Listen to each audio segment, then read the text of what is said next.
The sky over the village of Lochdubh was an aggressive, crystalline blue, so clear and painfully bright that it made a man's teeth ache just to look at it.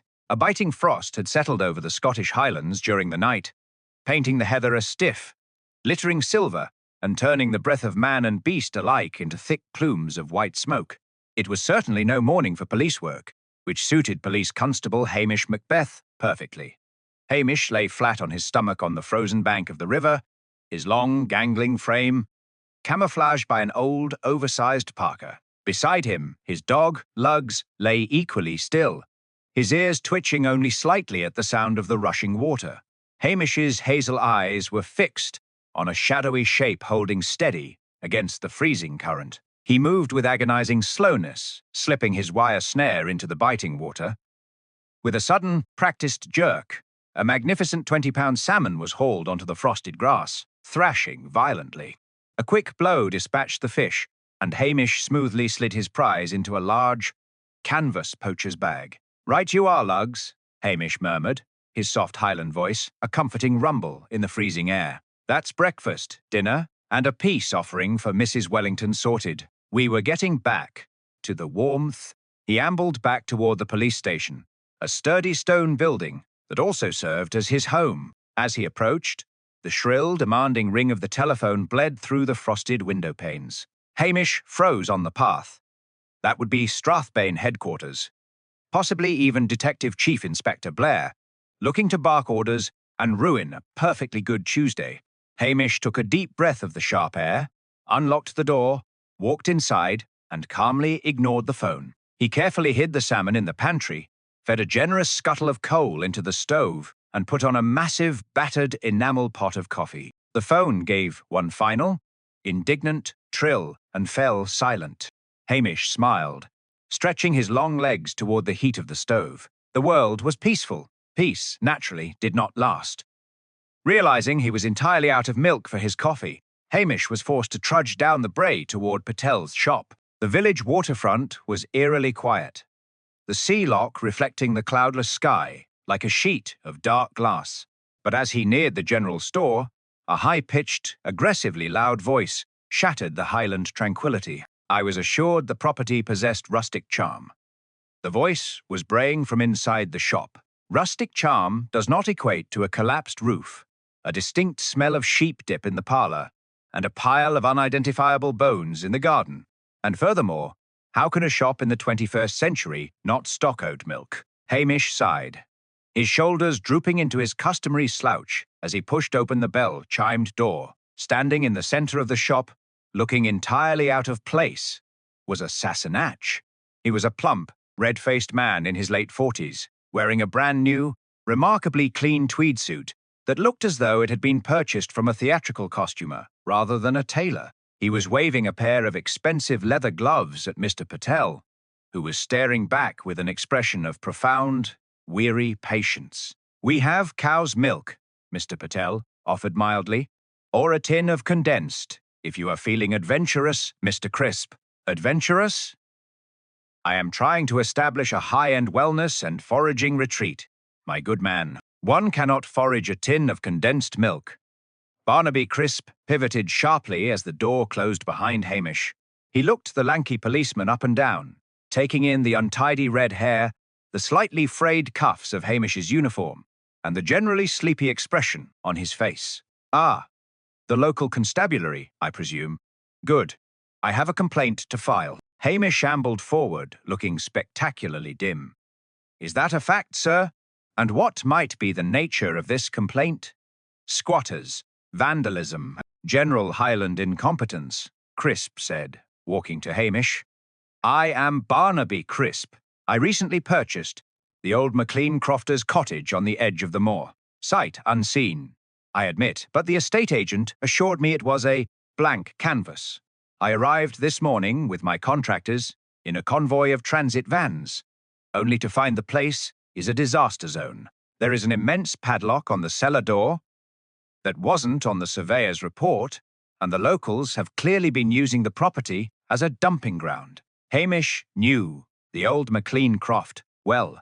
It had sat empty for 15 years, a crumbling ruin of black stone and rotting thatch, that the village mostly ignored. The idea of anyone turning it into a wellness retreat was so absurd Hamish nearly smiled, but he caught himself and merely let his jaw hang slightly slack. "Well, now, Mr. Crisp," Hamish said slowly, drawing out the vowels until they sounded positively glacial. "The McLean place hasna been lived in since old Angus passed. As for the rubbish, the wind blows awful fiercely off the moor. It likely just blew there. An entire rusted cast iron bathtub blew there." Crisp sneered, his face turning a deeper shade of plum. "Look here, officer, what did you say your name was?"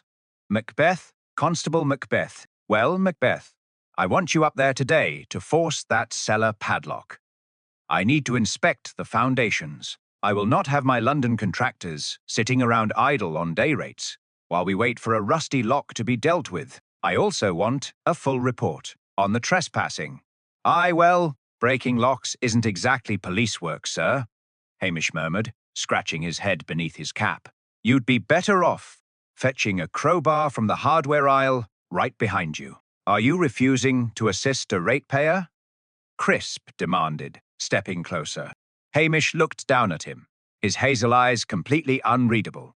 Behind the facade of the gormless village bobby, Hamish was already categorizing the man wealthy, arrogant, completely ignorant of his surroundings, and destined to offend absolutely everyone in Lochdubh before the sun went down. "I'll take a stroll up the track later this afternoon, Mr. Crisp," Hamish promised, his tone mild and soothing, "just to make sure there is no vagrants hiding in your cellar, though usually the only things in those old Croft cellars are damp and spiders." "See that you do," Crisp snapped, turning on his heel. He grabbed a regular pint of milk from the cooler, with a look of extreme distaste, threw a £5 note on the counter, and stormed out into the biting cold without waiting for his change. "Charming fellow," Mr. Patel remarked, sliding Hamish's usual pint of milk across the counter. "He's going to find the Highlands very tough going." "Aye, agreed Hamish, passing his coins. "A man like that makes enemies faster than a dog catches fleas."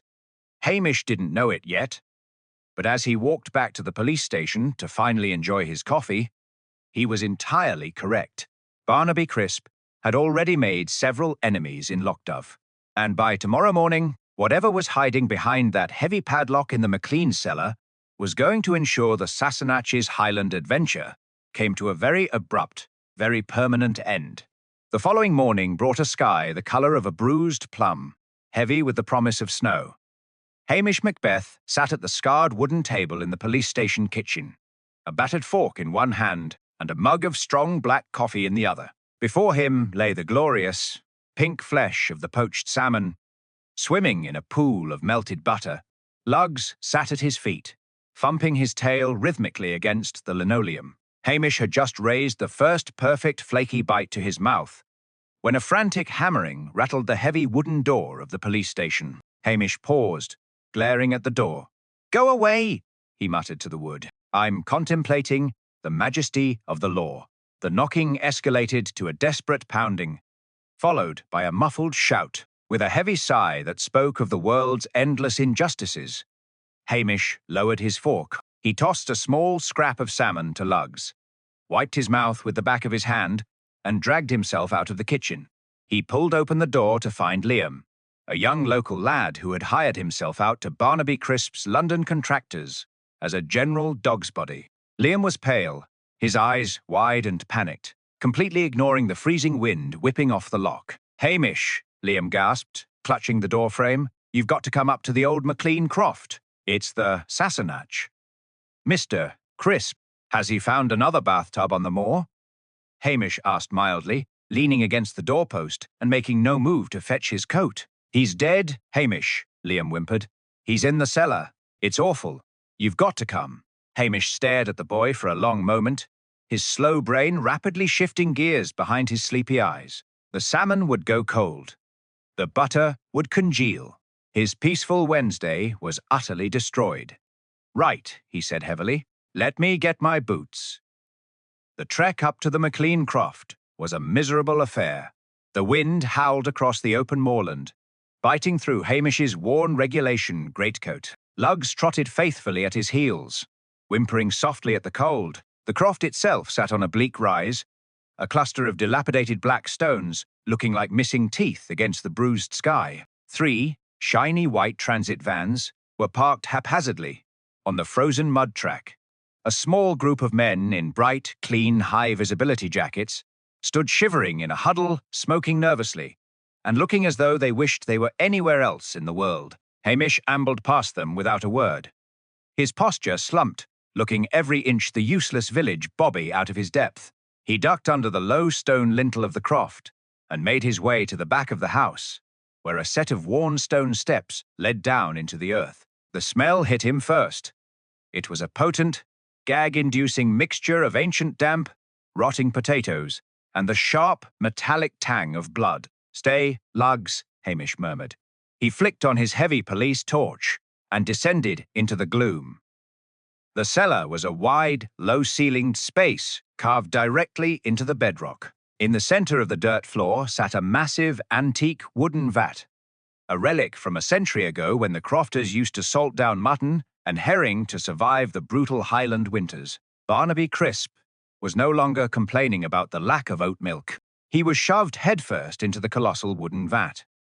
His legs, still clad in those pristine, theatrical tweed trousers, stuck straight up into the air, bent slightly at the knees, giving him the absurd appearance of a diver who had horribly misjudged a pool. A pool of dark, congealing blood had pooled at the base of the vat, seeping into the thirsty earth. It was a bizarre, intensely undignified way for a man to meet his end. Hamish did not touch the body. He simply stood there in the freezing damp, his shoulders hunched, his eyes slowly sweeping the cellar. The heavy iron padlock that Crisp had complained about yesterday was lying on the dirt floor. Hamish crouched down, his joints popping loudly in the quiet space. He aimed the torch beam at the lock.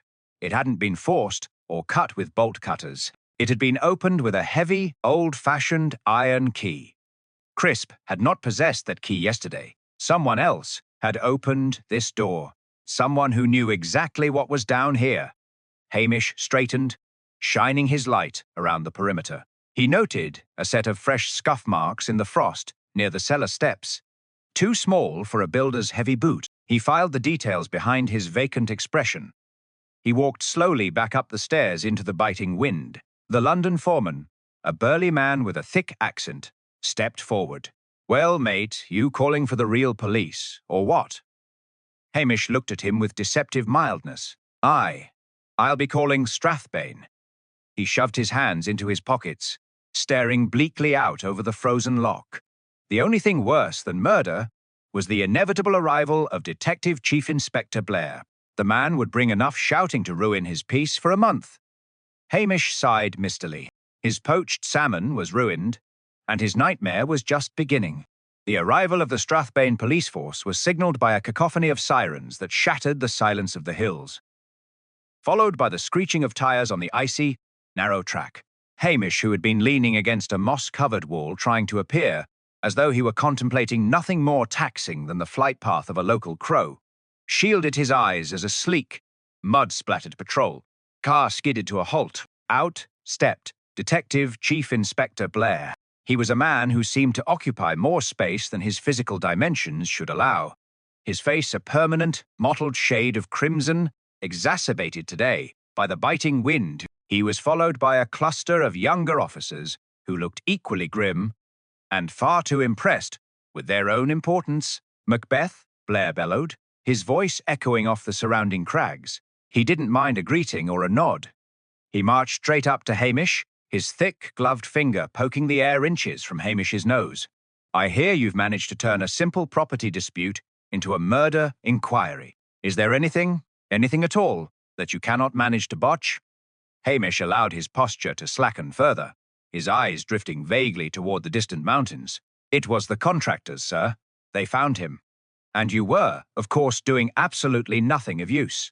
Blair roared, pushing past Hamish toward the croft. "Stand aside and stop looking like a half-witted sheep. This is a crime scene, not a holiday retreat." Blair stomped into the cellar, his entourage trailing behind him like a flock of nervous geese. Hamish stayed outside, his hands deep in his pockets, listening to the muffled shouts emanating from the dark opening. It was a familiar, grating routine. Blair would storm in, make grand, sweeping declarations, ignore any evidence that didn't fit his immediate, biased narrative, and proceed to ruin the integrity of the scene with his own clumsy presence. Minutes later, Blair emerged, his face even darker than before. "It's a clear case," he announced to the shivering, wide-eyed contractors. "Open and shut.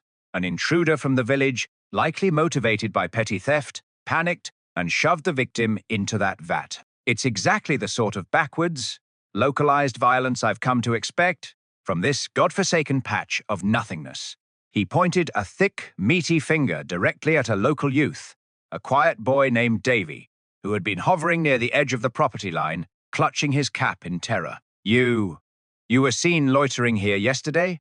You've got petty thief written all over your face.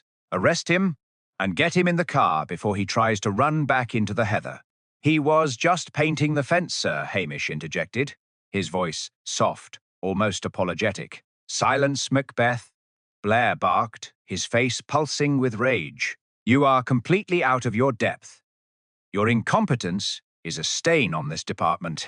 I want you to go back to your station, stay there, and do not, I repeat, do not interfere with a proper investigation. I don't want to see you, I don't want to hear from you, and I certainly don't want you contaminating the evidence with your unique brand of laziness. You're sidelined.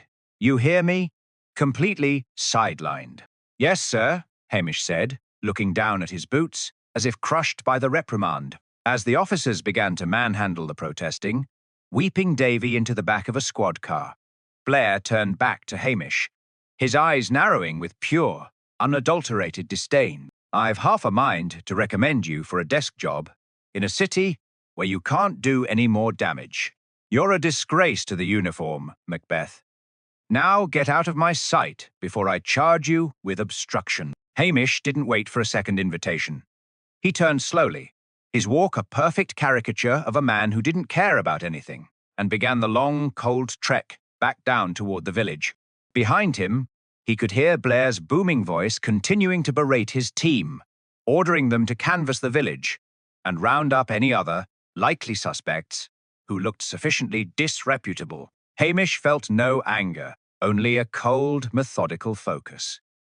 He knew Blair. He knew exactly how the man worked. Blair wouldn't look for the truth. He would look for the path of least resistance, which usually meant breaking a local boy's spirit to close a case quickly. As Hamish walked, he whistled a low, tuneless melody, his mind already drifting away from the screaming police sirens. He didn't need forensics. He didn't need the grand, posturing authority of Strathbane. He needed a cup of tea, a bit of warmth, and a conversation with someone who knew exactly who had held a grudge against a loudmouth Sassenach. Blair would be busy bullying the innocent, which left the real killer free to breathe for a few hours longer. It was, in its own way, a perfect setup for Hamish to do what he did best: watch, listen, and wait for the world to reveal its own darkest secrets. The wind bit harder, but Hamish didn't feel it. He was already thinking about his next move. The village of Lochdubh was a place where information moved faster than a gale-force wind. By the time Hamish wandered into the warmth of the local hotel, the news of the murder had already curdled the morning atmosphere. The regulars at the bar were nursing their drams with an uncharacteristic intensity, their voices hushed into a tense, rhythmic murmur. Hamish didn't head for the bar. He headed straight for the kitchen. He knew the proprietor, Mrs. McAllister, had a soft spot for his particular brand of unkempt helplessness. She was standing over a massive pot of lentil soup, her face etched with a mix of genuine concern and sharp-eyed curiosity. "You're late, Hamish," she said, not looking up, though she already had a bowl positioned on the counter. "And I hear that fool Blair is already arresting poor, simple Davy. It's a disgrace, and everybody in the village knows it." Hamish accepted the bowl with a weary nod, his eyes bright and alert despite his slouch. "Blair's in a hurry, Mrs. McAllister. It's a bad habit of his. He prefers a quick answer to the right one." "That Sassenach was a menace," she whispered, leaning over the counter. "He came in here yesterday, throwing his weight around, demanding a menu that included kale smoothies and deconstructed haggis. He was arrogant, but he was also frightened. He checked the window every time someone passed. He wasn't just here to flip a croft, he was looking for something. Hamish dipped a hunk of crusty bread into the soup. Looking for what, exactly? I don't know, she said, shrugging. But he mentioned he'd had a run-in with a former business partner over a stolen archive. He sounded like he was trying to convince himself. He was right. He left here in a foul mood, shouting at someone on his mobile phone about a hidden ledger. Hamish thanked her and moved on. His stomach warmed, but his mind churning. He didn't head back to the station. Instead, he strolled over to the local post office. It was a tiny, cramped space, but it served as the village's unofficial nerve center. Elspeth, the postmistress, was behind the counter, peering through her spectacles at a stack of letters. Hamish, she said, her voice dry. I suppose you're here to ask about the Sassenach's mail. Just curious, Elspeth. You're a woman of observation. He received 3 packages in the last week, she said, pulling a ledger from beneath the counter. They were all from a private courier service in London. Heavy, sealed with wax, and marked private and confidential. The final one arrived just yesterday morning. Shortly before he went up to that croft, he took it with him, he seemed. Possessive of it, like it was a shield. Hamish nodded, his internal map of the murder beginning to solidify. A stolen archive, a private ledger, and a man terrified of being watched. This wasn't about property renovations. It was about a past that had followed Barnaby Crisp all the way to the edge of the world. He left the post office and ducked into the small curry shop, hoping to catch the owner, a man named Patel who saw everything from his window. Patel was busy cleaning a spice rack, his movements precise and calm. Mr. Crisp, Hamish began, leaning against the counter. Did he have any visitors? Patel paused, his eyes narrowing. A tall man dressed in dark, expensive clothes. He didn't enter the shop, but he stood by the pier for an hour, watching the croft through binoculars. He looked like he belonged to a different world, a city world, cold and sharp. He left on the late ferry yesterday. Did he speak to anyone? No, Patel said, but he left a note under the door of the empty cottage. Crisp found it later. He looked like he'd seen a ghost. Hamish walked out into the biting chill, the information settling in his chest like a heavy stone.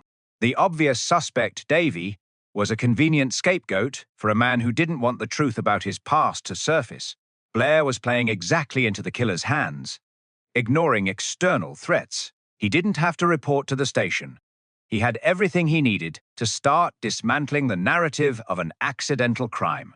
He realized that the murder in the cellar was only the final act of a long, desperate game.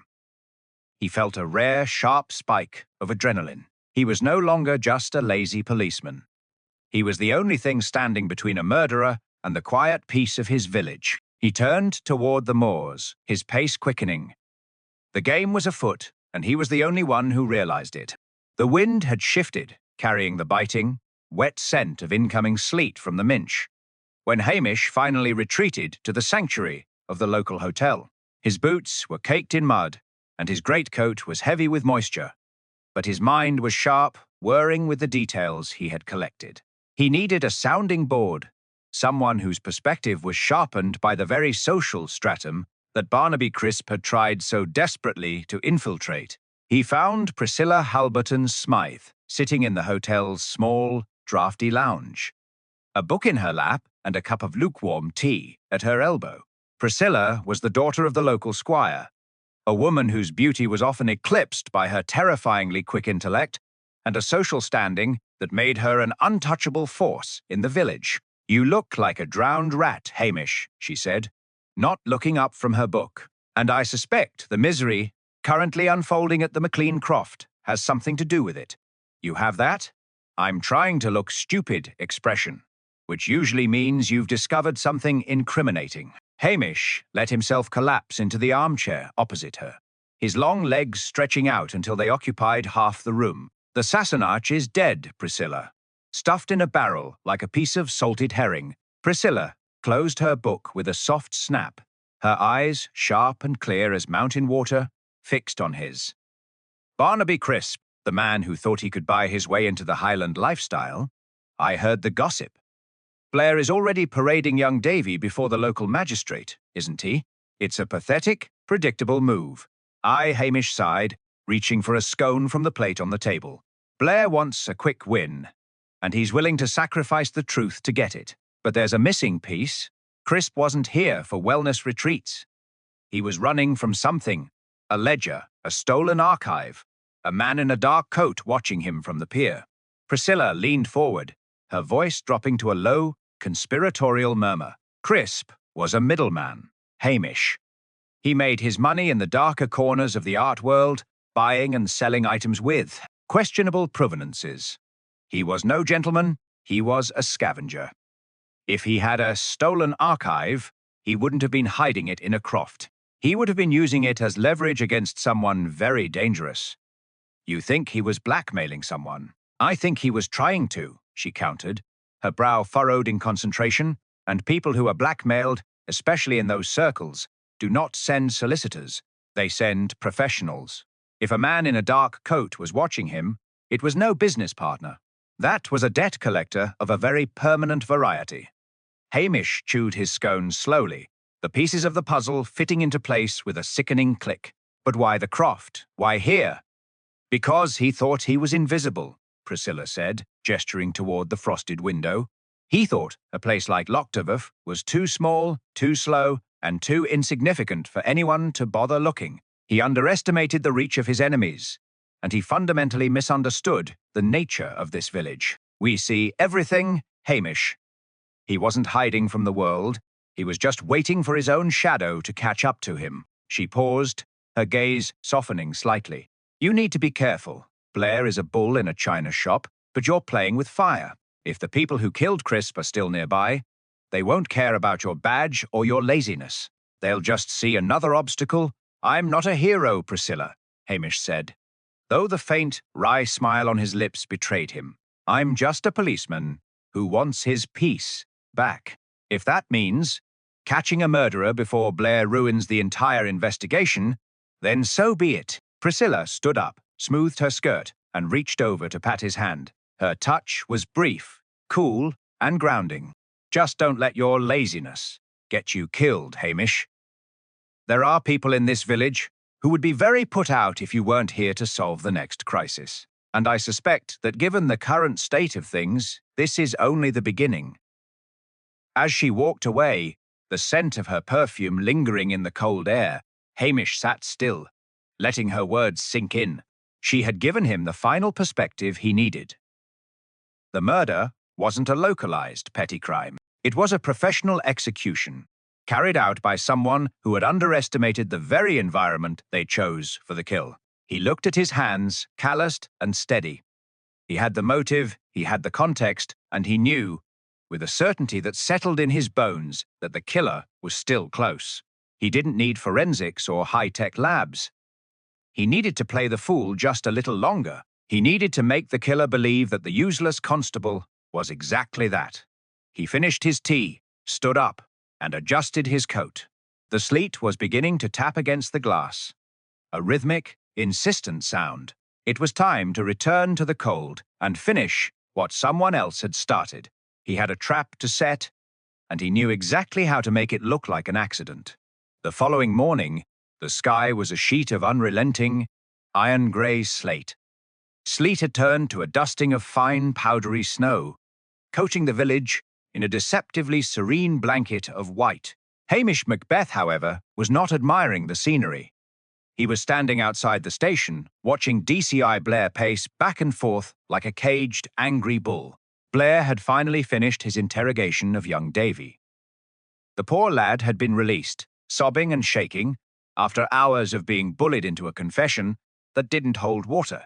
Blair, far from being humbled, was now convinced that a mysterious drifter had arrived by boat, killed Crisp, and vanished into the night.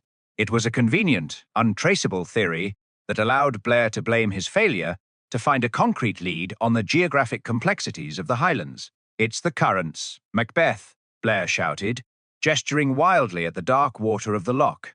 A boat could have come from anywhere Inverness, Glasgow, the bloody Hebrides, the killer is long gone. Probably halfway to the continent by now.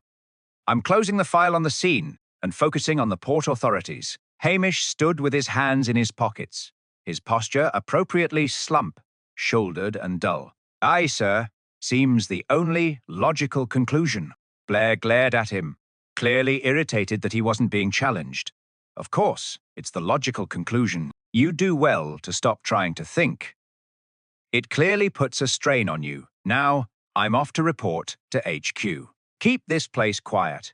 And for heaven's sake, stop looking so vacant. It's unprofessional.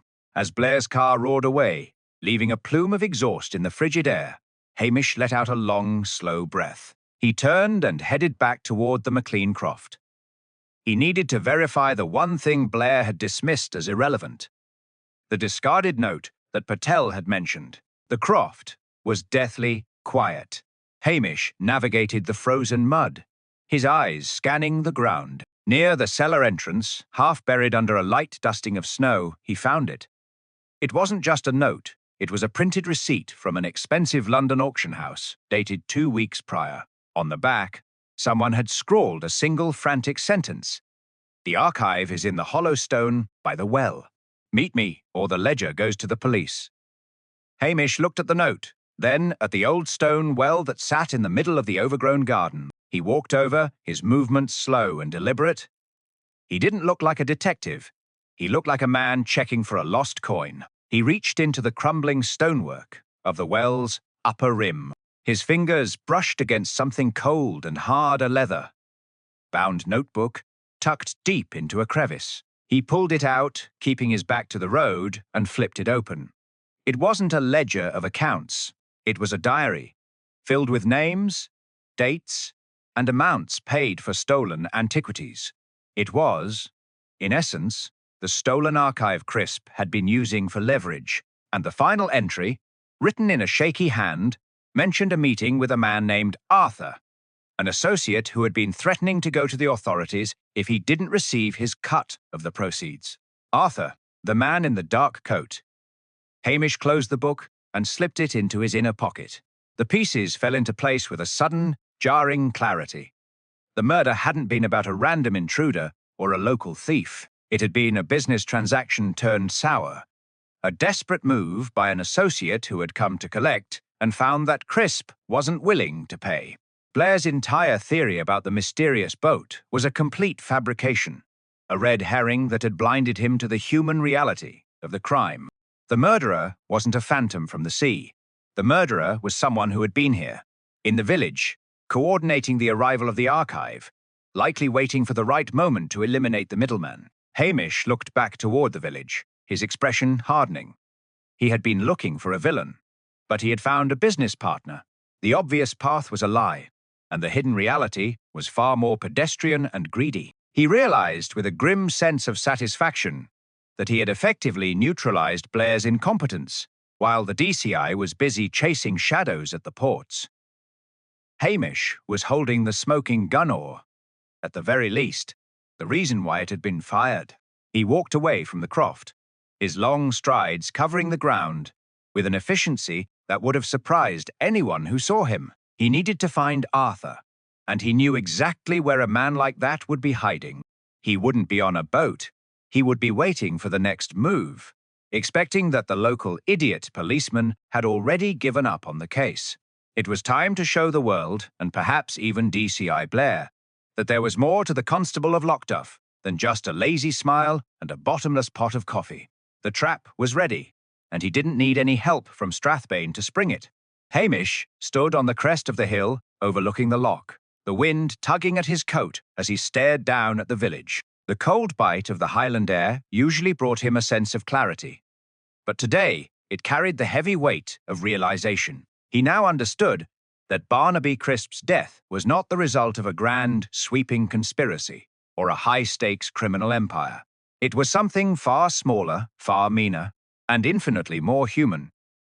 He pulled the stolen diary from his pocket, the leather cover cold against his fingertips. As he flicked through the pages, the entries revealed a narrative of pettiness, deep-seated resentment, and the corrosive power of greed. Crisp had been recording his dealings like a ledger of sins. The man he called Arthur was not some shadowy underworld kingpin. He was a disgraced former academic, a man who had been discarded by the very elite circles Crisp had tried so hard to imitate. The motive was not money, though that was the trigger. It was a social shame. Arthur had been the one to identify the stolen artifacts, providing the historical verification that allowed Crisp to sell them to wealthy, gullible collectors. When Arthur had lost his position due to a minor scandal, a theft of university funds, he claimed, was a professional loan. He had come to Crisp for help. Crisp, in his typical arrogant fashion, had refused to share the spoils, mocking Arthur for his fall from grace. Crisp had brought the archive to Lochdubh, not to hide it from the law, but to hide it from Arthur. He had believed that the remoteness of the Highlands would render his partner's threats toothless. He had been wrong. Arthur hadn't been watching from a boat. He had been staying in the very hotel where Hamish took his afternoon coffee, hiding in plain sight as a quiet, unassuming tourist studying the local flora. Hamish felt a surge of cold, dry irony. The murder was a petty act of vengeance born of professional jealousy. It was the result of two greedy, bitter men clashing in a place that cared nothing for their hollow histories or their stolen treasures. The crime wasn't about the grand scale of the art world. It was about one man wanting to see another man suffer for the perceived slight of being cut out of a dishonest deal. He realized then that the villain was not a stranger, but someone he had likely passed in the street. Someone who had smiled and blended into the village life with a deceptive, polished ease. Arthur had been lurking, watching, waiting for the moment when Crisp felt secure enough to unlock the cellar. The violence hadn't been a sudden explosion. It had been a calculated, cold-blooded resolution to a grudge that had been festering for years. The realization brought a somber shadow to Hamish's face. He had spent his career dealing with the follies of the local population, the squabbles over sheep and property boundaries, the petty thefts, and the occasionally heated argument in the hotel bar. But this was different. This was the darkness of the city, the cold, calculating greed of men who viewed human life as nothing more than a variable in their own personal balance sheets. It was an intrusion of the worst kind, a stain on the quietude of Lochdubh that he felt a sudden, fierce need to scrub away. He didn't feel like a hero. He felt like a man who had seen something ugly and wanted it gone. He tucked the diary back into his pocket, his movements sharp and purposeful. He knew where Arthur was. The man was likely preparing to leave on the morning ferry. Assuming that the stupid local constable had bought the theory about the mysterious boat, Hamish began the descent back into the village. The snow was falling faster now, blurring the edges of the world, making the mountains look like ghosts in the mist. He walked with a steady, relentless gait, the facade of the lazy, bumbling policeman completely stripped away. He had the truth now, and it was a weapon more dangerous than any gun or badge. He was going to end this, not for the promotion, not for the glory, and certainly not for DCI Blair. He was going to end it because the peace of his home had been violated, and he was the only one who truly cared enough to set things right. The village lights were beginning to flicker on, warm and inviting against the gathering dark. He took a deep breath, his eyes fixed on the hotel, and prepared for the final necessary confrontation. The game was no longer about discovery. It was about justice. And in Lochdubh, Hamish Macbeth was the only justice there was. The evening air in Lochdubh had grown heavy, the scent of damp wool and peat smoke thick enough to taste. Hamish walked toward the village hotel, his footsteps muffled by the thickening layer of snow. He was no longer the slouching, aimless constable. He moved with the quiet, predatory grace of a hill fox. The diary in his pocket felt like a brand, a tangible piece of evidence that could unravel the tidy, false narrative DCI Blair had so painstakingly constructed. Arthur was, as expected, in the lounge. He sat in a corner booth, nursing a glass of dark, expensive malt whiskey, a travel bag resting at his feet. He looked like an academic on holiday, tweed jacket, sensible spectacles, and an air of quiet intellectual detachment. He didn't look like a man who had shoved a business partner into a brine-filled vat. It was beautiful, Hamish thought. The world always expected a murderer to look like a beast, not like a man who could discuss the finer points of medieval pottery.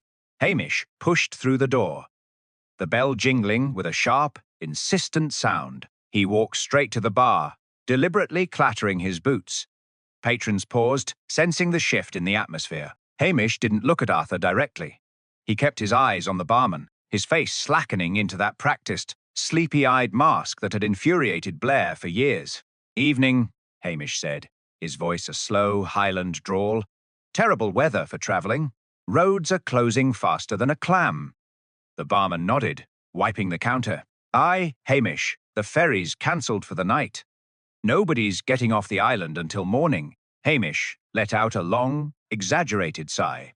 "That's a shame. Poor Mr. Arthur here was hoping to head back to the city, I'm sure." He turned finally and looked toward the corner booth.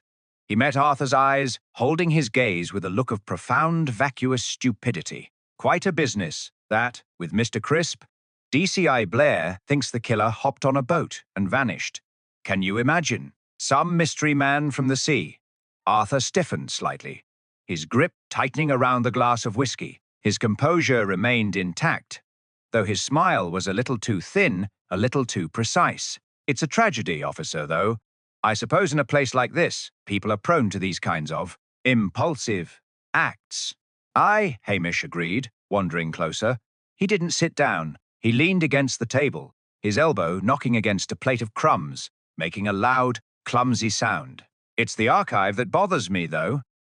The police searched the croft, but they didn't find anything. It's almost as if someone knew exactly what they were looking for and took it beforehand. It's a puzzle, really. I was thinking of putting out a notice in the Village Gazette, asking if anyone had seen a notebook. You know, just to keep the locals talking." Arthur's eyes flickered, just for a second. The calm, intellectual facade cracked, revealing the sharp, nervous hunger beneath. "That seems like an unnecessary use of resources. Constable, surely the police have enough evidence to satisfy their investigation." "You'd think so," Hamish murmured, pulling his hand from his pocket. He didn't show the diary, but he let his fingers trace the corner of it, a subtle, deliberate movement. "But I've always been a curious sort. I've a feeling that if I spend enough time walking the moors, talking to the postmistress, and listening to what people don't say, the truth just sort of drifts up to the surface. It's like a bog, really. It never lets go of what's buried." Arthur leaned forward, his voice a low, dangerous hiss. "You seem to be overreaching your capabilities, Macbeth. I'd advise you to stick to your tea and your salmon. Some things are better left buried." Hamish straightened, his smile slow and disarmingly dim. "Oh, I'm not smart enough to overreach, sir.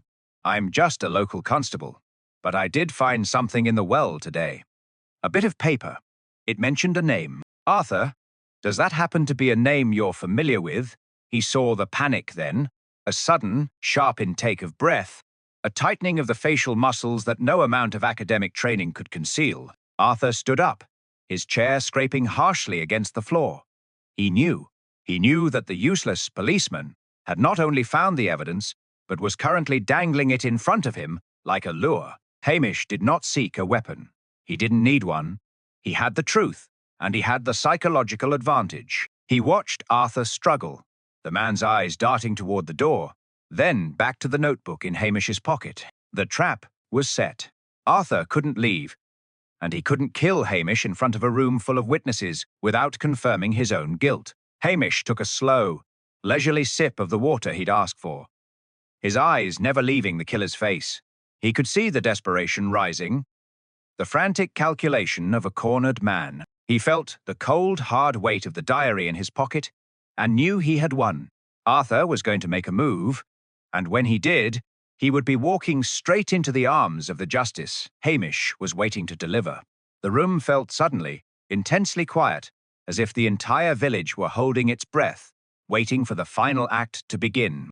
The silence in the hotel lounge had thickened, becoming something tangible, a suffocating blanket that pressed against the chest. Every patron in the room had fallen into a state of suspended animation, sensing the invisible current of violence, pulsing between the lanky, disheveled policeman and the impeccably dressed outsider. Arthur's face, Previously, a mask of refined academic indifference had transformed. The color had drained from his skin, leaving it a sickly, parchment grey, and his eyes, previously sharp and intelligent, were now wild, darting toward the exits with the frantic predatory instinct of a cornered animal. Hamish stood his ground, leaning slightly against the bar, with an air of practiced lethargy. He allowed his jaw to slacken and his posture to droop, projecting the very image of a man who didn't understand the gravity of the situation. Yet, inside, his mind was a crystalline grid of focus, tracking every tremor in Arthur's hands and every shift in his weight. He knew the moment was coming. The psychological pressure he had applied was a physical weight, and Arthur was reaching his breaking point. The man couldn't afford to be exposed, and he couldn't afford to leave the diary in Hamish's possession. "You're a meddlesome fool," Arthur spat, his voice no longer the measured tone of an intellectual, but a ragged, snarling sound that drew startled glances from the regulars. He stood up fully, his chair tipping backward and clattering against the floorboards with a thunderous crack. "You think you're clever, don't you? Some rural bumpkin playing detective. You have no idea what you're dealing with. You are playing a game with people who don't follow your quaint little village rules." Hamish didn't flinch. He didn't even blink.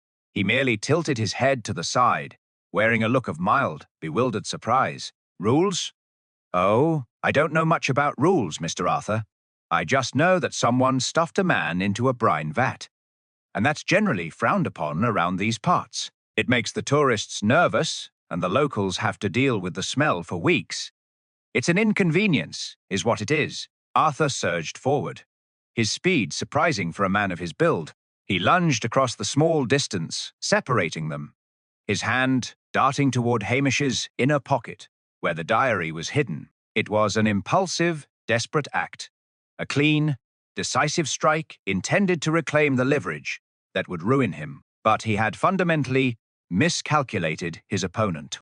Hamish moved with the fluid, deceptive speed of a man who spent his life wrestling unruly salmon out of freezing, violent rivers. As Arthur reached for him, Hamish sidestepped, his long, gangly arm snapping out to intercept the man's wrist, with the precision of a trap closing. The momentum of Arthur's lunge was reversed, and Hamish used the man's own weight to pull him off balance.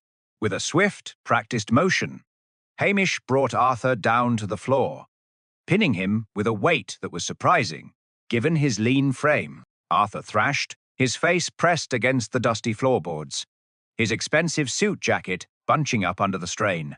He tried to lash out with a knee, but Hamish anticipated the move, planting his boot firmly against Arthur's side and immobilizing him. The violence of the movement had been absolute over in less time than it took to draw a breath, leaving the hotel patrons in stunned silence. "Easy now," Hamish murmured, his voice calm and melodic, a sharp contrast to the panicked, guttural sounds coming from Arthur.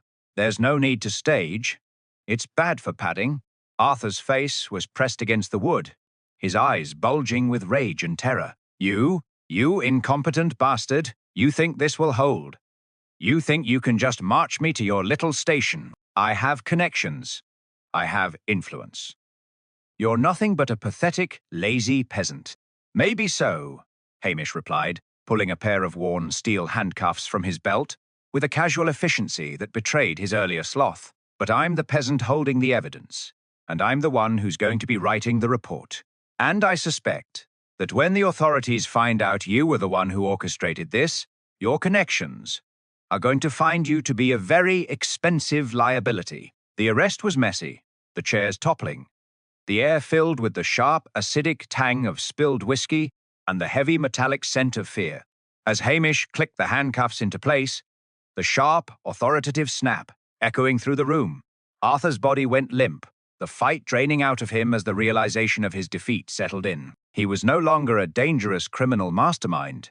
He was simply a man caught, stripped of his dignity and his power. Hamish stood up, dusting off his uniform with a slow, methodical brush of his hands. He looked down at the man on the floor, his expression unreadable, a mixture of pity and profound, weary satisfaction. He had done it. He had navigated the web of deceit, dismantled the lie, and cornered the killer without needing a single piece of high-tech forensics, or the interference of the blustering, red-faced DCI. As he hauled Arthur to his feet, the man stumbling and sobbing with incoherent rage, Hamish felt a familiar, comforting sense of order beginning to return to his world. The storm outside had not abated, the sleet continuing to hammer against the windows in a rhythmic, mournful beat. But here, in the dim, warm light of the hotel, the darkness had been pushed back. He led Arthur toward the door, feeling the weight of the night and the battle beginning to lift. The village was still, the shadows long and deep, but he knew that by morning, the peace of Lochdubh would be restored. He had played his part, he had played the fool, and in the end, he had emerged as the guardian of his own small, stubborn, and perfectly imperfect world. He stepped out into the night, the freezing wind welcoming him back as if he had never left. The following morning dawned with a pale, watery sun struggling to penetrate the thick, bruised clouds that still clung to the peaks of the mountains. Lochdubh was waking up to a world that felt slightly lighter, as if the sharp, jagged edge of the recent tragedy had been dulled by the arrest. Hamish Macbeth stood outside his police station, a cup of strong, steaming coffee in his hand, watching a pair of Strathbane squad cars pull up to the village pier. DCI Blair stepped out of the lead vehicle, his face a vibrant, almost alarming shade of crimson. He had clearly been informed of the arrest, though the circumstances had been carefully curated for his consumption. Hamish had spent the better part of the night drafting a report that was a masterpiece of tactical obfuscation. In it, the credit for the breakthrough, the discovery of the diary, the tactical observation of the hotel lounge, and the skillful cornering of the suspect was attributed entirely to the meticulous investigative coordination of the Strathbane team under Blair's direct supervision. Blair marched up to Hamish, his chest puffed out like a bantam rooster. "Macbeth, I've been briefed on your fortuitous encounter with the suspect last night. It seems, by some absolute miracle of blind luck, you stumbled upon the very man we were hunting. It's a pity it took you this long, and a pity I had to clean up the mess left by your initial incompetence. But at least the file is closed."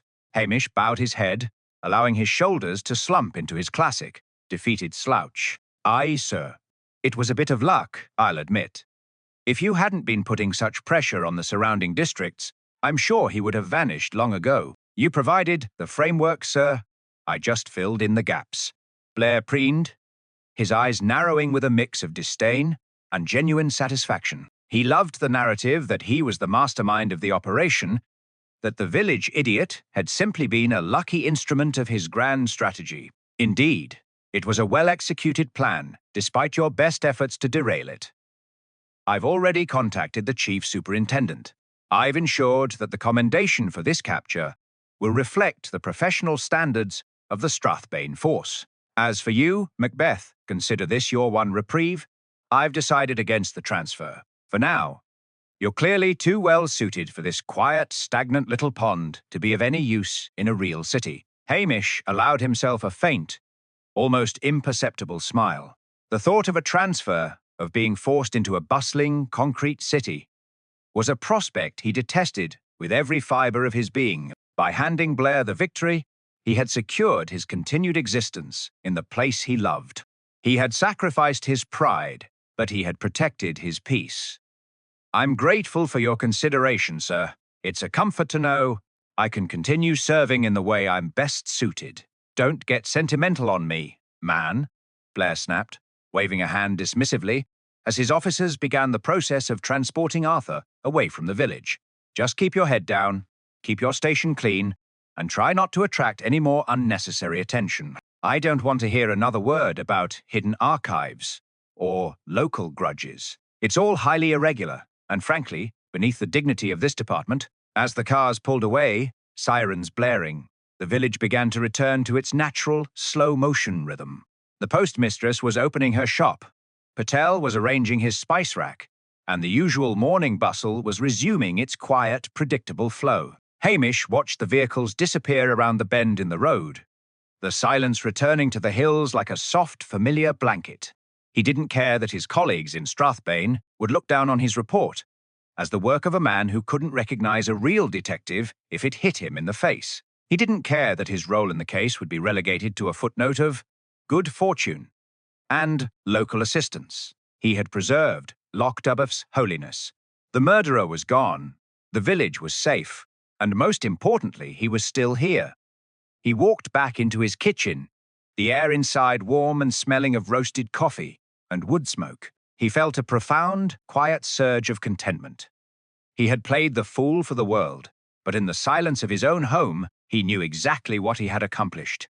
He took a long, deep sip of his coffee, looking out the window at the distant, snow-dusted peaks. The mystery had been solved, the injustice corrected, and the lazy, beautiful routine of his life was ready to resume. It was, he thought, the best outcome. He sat down at his table, pulled out a fresh packet of tobacco, and allowed his mind to drift, the worries of the past few days evaporating into the quiet, steady hum of a morning that was entirely his own. He was the policeman of Lochdubh, and for now, all was right with the world.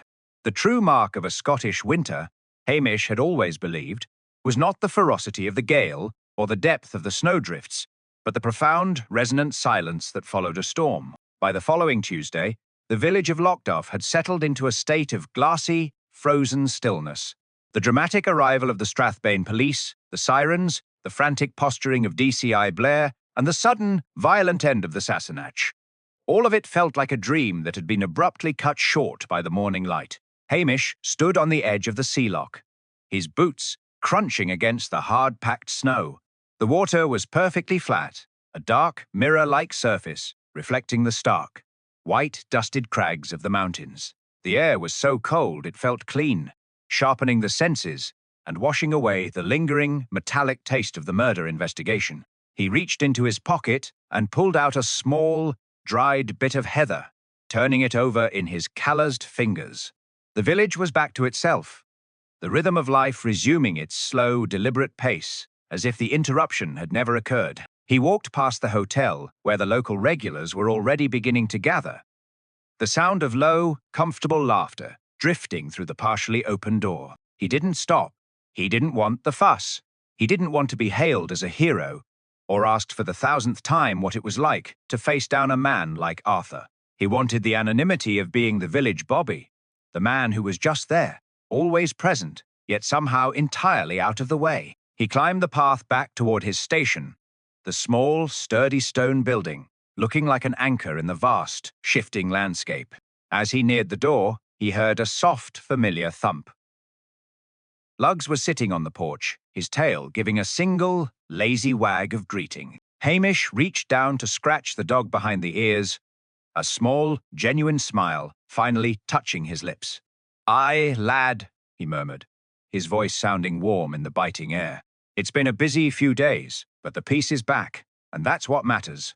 He went inside, the familiar warmth of the kitchen enveloping him like an old, well-worn coat. He set his kettle on the stove, the small, cheerful whistle of the gas beginning to hiss. He opened the pantry door and found the last of the bread, a bit of butter, and a tin of stew that had been waiting patiently for a rainy, or in this case, snowy day. It wasn't gourmet, and it certainly didn't compare to the fancy, pretentious meals that Barnaby Crisp had so loudly demanded. But it was his. It was simple. It was honest, and it tasted better than anything a man like Arthur could ever hope to buy. As the stew warmed, Hamish sat at his table, the same table where he had sat through countless investigations, silent contemplation, and quiet, solitary evenings. He took a notebook from his drawer and, with a slow, deliberate hand, recorded the final entry for the Crisp case, subject apprehended, evidence secured, situation resolved. It was short, it was factual, and it was entirely uninspired. It was, he decided, exactly the kind of report that would keep DCI Blair satisfied and keep the higher-ups in Strathbane from looking at him for a promotion. He watched the steam rise from his mug, the scent of fresh coffee filling the room. The world outside was vast, filled with people who wanted to conquer, to acquire, and to build legacies on the ruins of others. They came to the Highlands seeking wellness, seeking profit, or seeking a place to hide their dark secrets, failing to realize that the mountains and the sea had no interest in their ambition. The Highlands simply existed, indifferent and eternal, and he was content to be a small, quiet part of that existence. He stood up, walked to the window, and looked out over the loch. The sun was beginning to set, casting a long golden glow over the snow, turning the ice into a field of diamonds. He felt a deep, profound sense of gratitude. He was still here, in his station, his village, with his dog and his coffee. He had dodged the transfer, he had outsmarted the man who tried to corrupt his home, and he had reclaimed his right to be the lazy, unassuming constable of Lochdubh. The stove clicked as the heat died down. The station's calm returned to its natural state. Hamish poured his coffee, sat back in his chair, and let the book he had intended to read fall shut on his lap. He didn't need to read about mysteries, and he didn't need to dream of anything beyond the horizon. He had his life, his work, and the endless, beautiful, and sometimes dangerous landscape of the Highlands to guard. He closed his eyes, listening to the soft, rhythmic sound of lugs breathing by the door. For the first time in weeks, he allowed himself to fully relax.